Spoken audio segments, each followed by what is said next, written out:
Everybody, and welcome back to Tenza Motorsports. You know, it feels a little bit weird recording a video. This is the first video that I have recorded in like 5 or 6 weeks. I've just been kind of coasting on the videos that I already had pre-recorded, and I am completely out of them. You might have noticed because I think I missed one somewhere in there, went like 2 weeks without a video. But as you can see here, I have fixed that $300 E90, and I want to go over all of the nitty-gritties in just a moment. Before we do, make sure you are subscribed to the channel, like if you enjoy this type of content. Also make sure to check us out on Instagram, Tenza_Motorsports, where we do giveaways. And especially in this video, comment below. I want to know what you guys think of the car, which brings me on to our first point, the front bumper. This is an M4 style front bumper from the next generation up from the E90s. And normally it's a bit of a no-no to do an M bumper on a non-M car. And it's even a bigger no-no to do a different generation M bumper on your car. But the biggest no-no is to tell your wife, hey, I know you like this, but I'm not doing that. So telling her no is the biggest no-no. And I went with the bumper that she selected. So this is now her new daily. We sold the F30 and now we own this outright. We purchased this car a few months back for $325.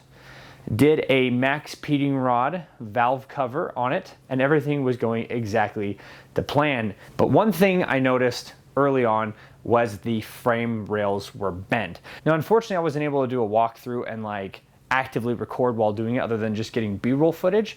The reason for that is I worked on this car after work. You know, being at work, I'm all greasy and sweaty and gross, and I just recorded the B-roll footage.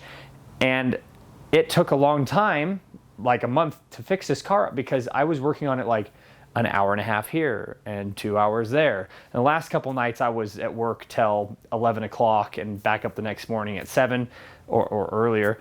And so it was a little bit rough there towards the end.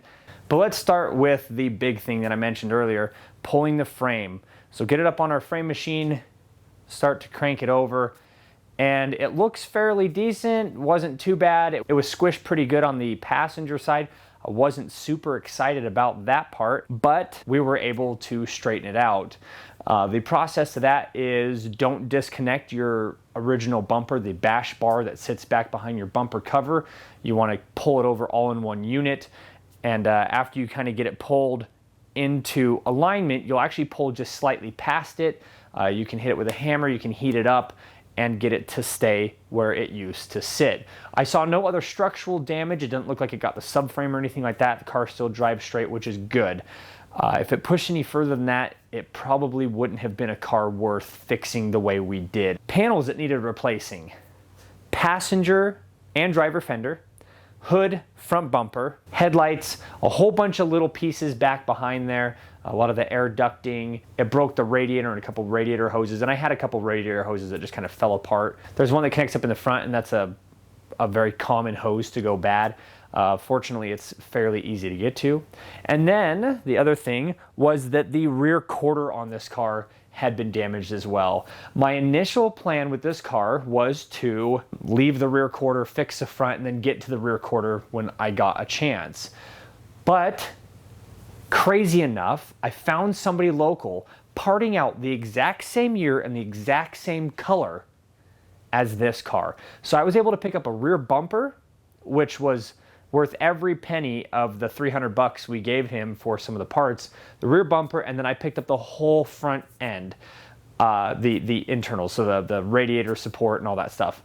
And then it was nice because I was able to take apart a car that wasn't hit, and then I kind of saw how it went together. When you pull one of these apart that's been hit, I get kind of freaked out because I'm like, man, what? How did this go back together? You're pulling it apart and it's all smashed up. Pieces are mangled and tangled and chunks are missing. And so it was kind of nice to be able to take one apart, so I kind of roughly knew how it was going to go back together.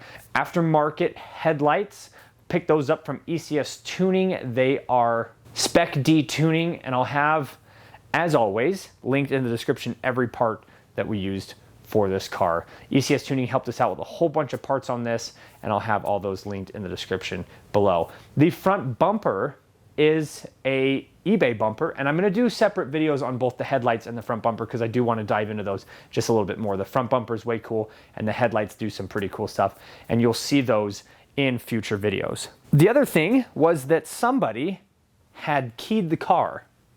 Somebody ran a key from the rear quarter all the way up, mostly through the passenger door. Now, the initial plan was to paint all this and blend into this door, blend up into the C-pillar, and then blend into the rear passenger door. But where somebody had keyed it, I just painted that whole door. So a lot on this car has been repainted. The other thing was that somebody had keyed the top of the trunk. Now, I didn't want to do the whole trunk because if you do the whole trunk, then you need to blend into the bumper, and then if you do the blend into the bump, I was almost painting the whole car, and we'll get to some of the other panels I had to paint just so you can hear how many I had to do. So we actually bought a rear wing for the car, and I just painted the top of the trunk. I know, a little bit clubbed together kind of sounding thing, but the color on this car matched really well.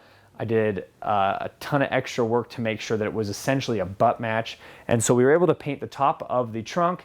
I got a rear spoiler. We re-cleared that because oftentimes the clear coat on those go bad really quickly, and I was able to stick that on there, and it covers that blend from the new paint to the old paint. So let me go over everything that we had to repaint. Top of the trunk, this entire quarter, that includes all the way up over the top, both these doors, this fender, the hood, front bumper, that fender, and blend the driver front door, which means the only thing that wasn't painted on this car was the driver rear door, the driver quarter, the roof, and the rear bumper. So if I wanted to have done a color change, I could have absolutely have done one. But color changing a car means that trading it in is worth, like, they'll give you like nothing for it, and selling it, everybody's gonna want to know why and who did it. Basically, they'll be super suspicious of why it got a color change versus just going back to the original color. I like the original color, my wife likes it, and so it works out really well. We are actually gonna do a Style 220 wheel. So stay tuned for that video. We're going to be doing Style 220 wheels with some Bridgestone Tenza RE980 AS tires. So yeah, I just kind of wanted to go over and show what we've done and what I've been doing the last couple months. And honestly, this is kind of a crazy project. This is more crazy in terms of like how much elbow grease goes into one of these versus like pulling an engine. I can pull an engine in a day. If I've got the parts there, and the machine shop doesn't take that long, you can do an engine in a couple weeks. So this is easily some of the most crazy work that I've done on the channel, and I apologize again that I wasn't able to document it a little bit more closely like we do some of the other projects, just doing B-roll footage. But yeah, I wanted to get it done. The F30 we had the N20 in it, so that always made me nervous having that 4-cylinder turbo. We were able to get our equity back out of the F30. I think from the price that we sold versus what we owed, we got about $3,000, and I'm in this car around $2,800. So thanks everybody for being patient. I know that I haven't really been posting as much as I normally do. Sometimes I'll do 2 videos a week, but honestly, to have a car like this, it doesn't even have 80,000 miles on it yet. This is huge to not be in automotive debt. I paid off the truck recently.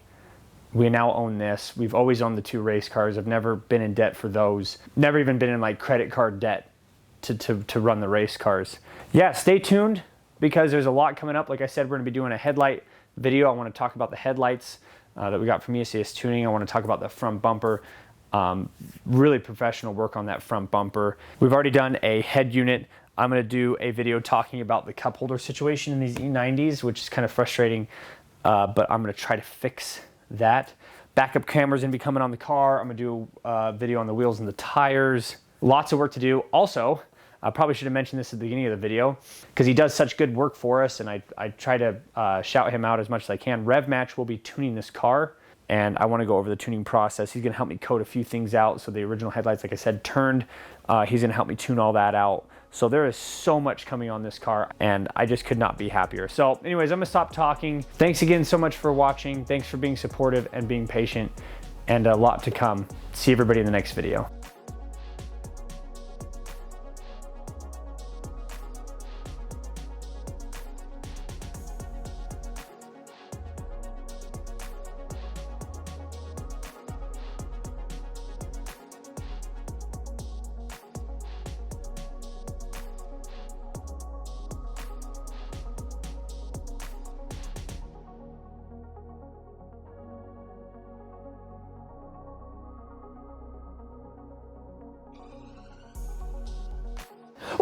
am.